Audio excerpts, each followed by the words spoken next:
स्वच्छ भारत मिशन के तहत सभी राज्यों में होने जा रही है बम्पर बहाली। एनजीटी ने सभी राज्य सरकारों को दिया दिशा निर्देश। ठोस एवं तरल कचरा के प्रबंधन एवं निगरानी हेतु उच्च स्तरीय व्यवस्था सुनिश्चित करने के लिए सभी राज्य सरकारों को मिला निर्देश। बिहार सरकार पर लगाया 4,000 करोड़ का भारी भरकम जुर्माना। ये आप लोगों को पहले भी मैं बता चुका हूं कि भारत सरकार अपने अति महत्वाकांक्षी योजना स्वच्छ भारत मिशन को पूरे भारत में उतारने का संकल्प ले लिया है, लेकिन इसमें कुछ विफलताएं हुई, जिसके कारण एनजीटी, जिसको हम लोग नेशनल ग्रीन ट्रिब्यूनल के नाम से जानते हैं, यह भारत सरकार की एक स्वायत्त संस्था है। इनके द्वारा बिहार सरकार पर 4,000 करोड़ रुपया का भारी भरकम जुर्माना लगा दिया गया। कारण क्या था जुर्माना लगाने का?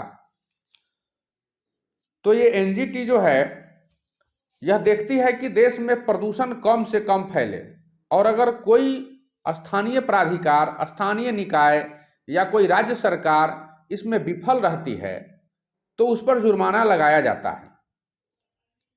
देखिए, ये एक अखबार की कटिंग है। इसमें स्पष्ट रूप से लिखा हुआ है कि राष्ट्रीय हरित अधिकरण एनजीटी ने कहा कि सभी राज्यों में ठोस एवं तरल कचरा प्रबंधन की समस्या के निदान के लिए उच्च प्राथमिकता से काम करने के साथ ही कड़ी निगरानी की भी जरूरत है।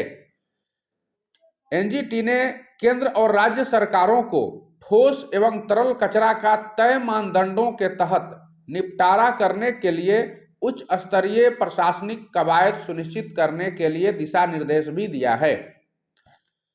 न्यायमूर्ति ए.के. गोयल की अगुवाई वाली पीठ ने सभी राज्य सरकारों और केंद्र शासित प्रदेशों को ठोस एवं तरल कचरा प्रबंधन के मामले पर सुनवाई पूरी करते हुए टिप्पणी किया।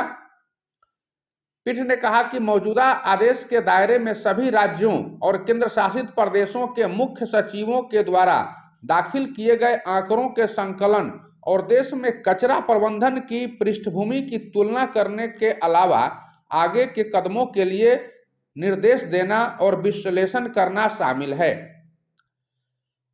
इन्होंने यह भी कहा कि हर 6 माह पर इसकी समीक्षा भी की जाएगी।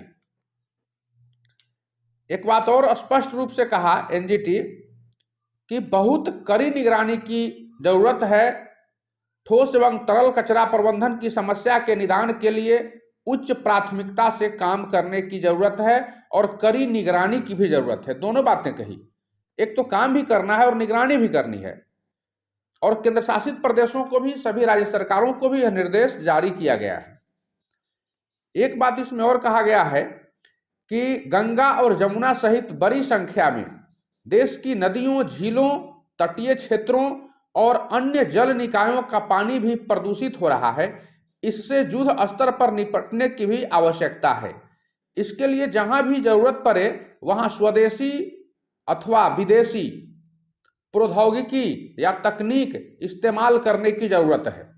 मैंने आपको पिछले बार भी कहा था कि एक तो देश में स्वच्छ भारत मिशन के तहत बहाली चल रही है, नियुक्ति की प्रक्रिया शुरू की गई है, कुछ राज्यों ने प्रक्रिया शुरू कर दिया है, कहीं कहीं अभी यह प्रक्रिया देर लग रही है इसको करने में। क्या कारण है इसके पीछे ये भी बताऊंगा।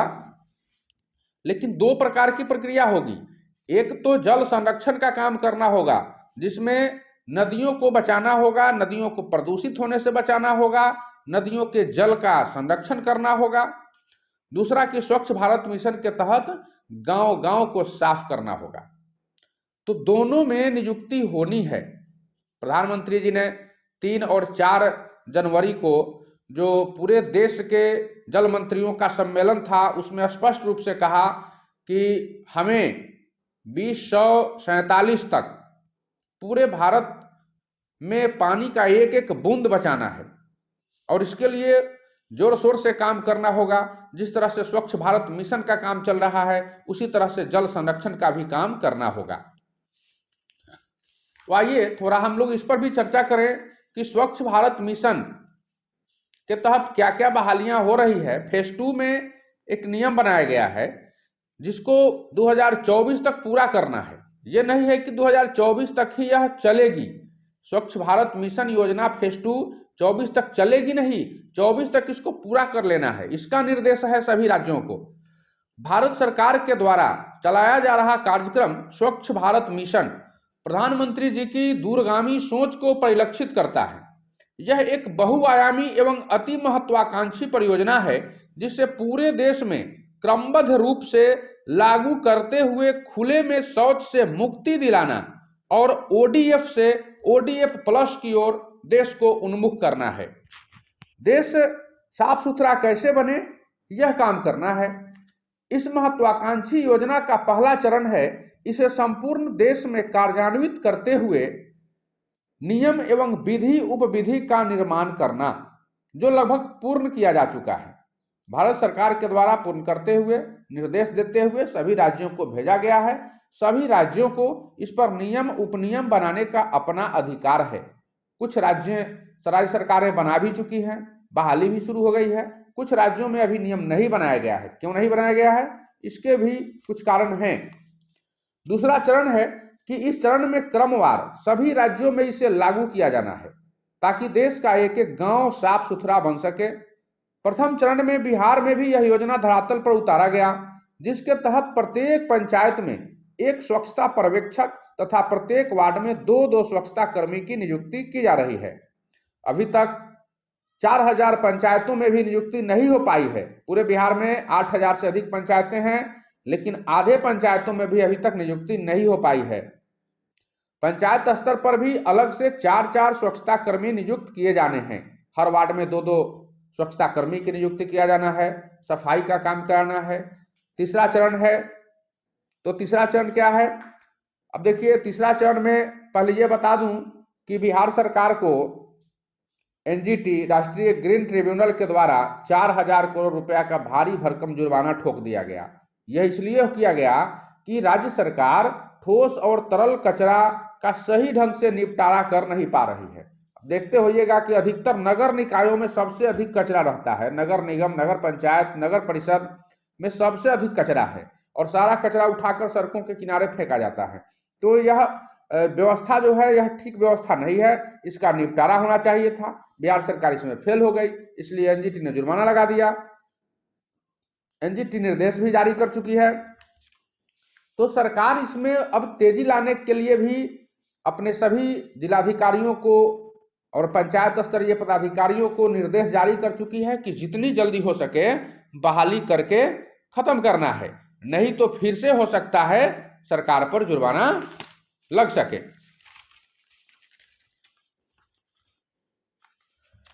इसमें एक और महत्वपूर्ण बात है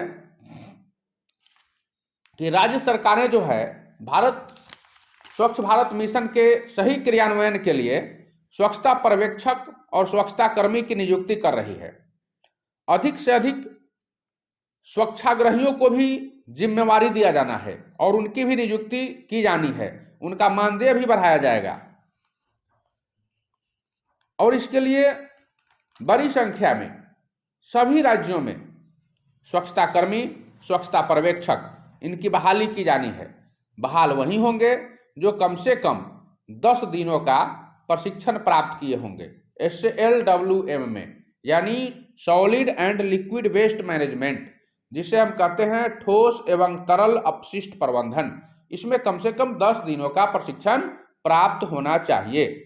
लेकिन अभी भी अधिकांश लोग 1% भी अभी प्रशिक्षण प्राप्त नहीं किए हैं। सारे लोग अभी अप्रशिक्षित हैं, तो उनकी बहाली संभव नहीं है। बहाली धीरे धीरे होने का कारण क्या है कि एक तो सरकार के पास पैसे की कमी है, बजट की कमी है, पैसे का रोना सरकार हो रही है। दूसरी बात है कि सभी राज्य सरकारें यह चाहती है कि हमें कुछ चुनावी फायदा मिल सके, इसलिए वो जब तक चुनाव वहां नहीं होगा तब तक बहाली नहीं होगी। चुनाव के ठीक पहले सभी राज्य सरकारें बहाली के लिए विज्ञापन जारी करती हैं और वह धीरे धीरे बहाली करती है ताकि चुनाव टल जाए, चुनाव में फिर से हम जीत कर आ जाएं और फिर उसके बाद बहाली होते रहेगी।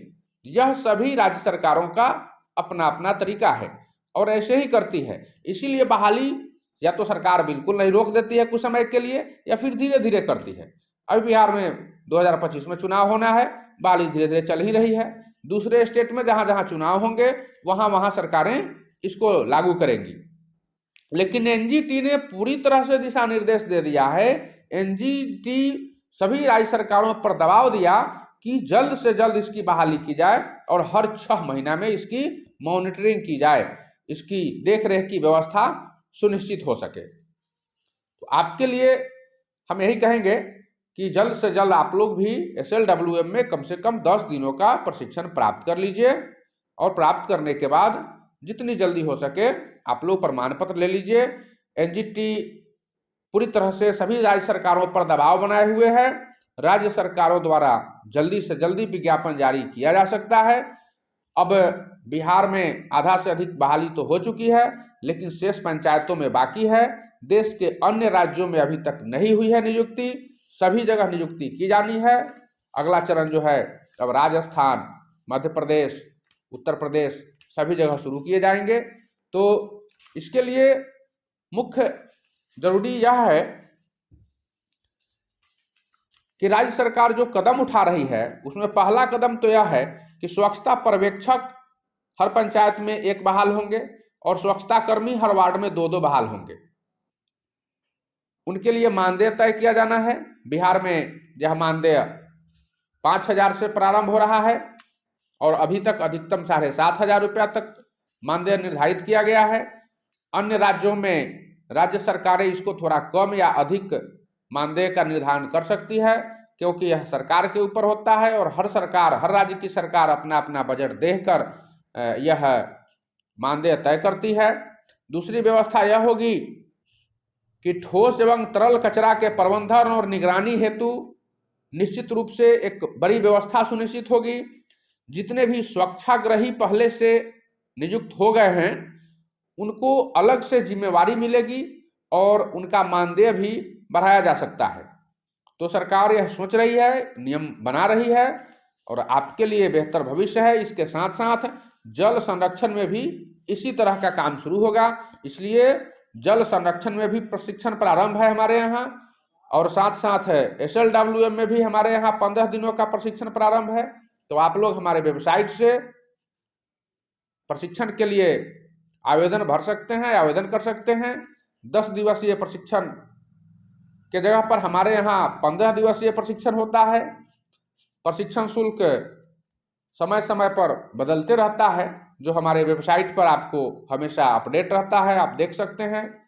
हम अपने वेबसाइट का पूरा एड्रेस आपको नीचे बता रहे हैं, www.aprito.org।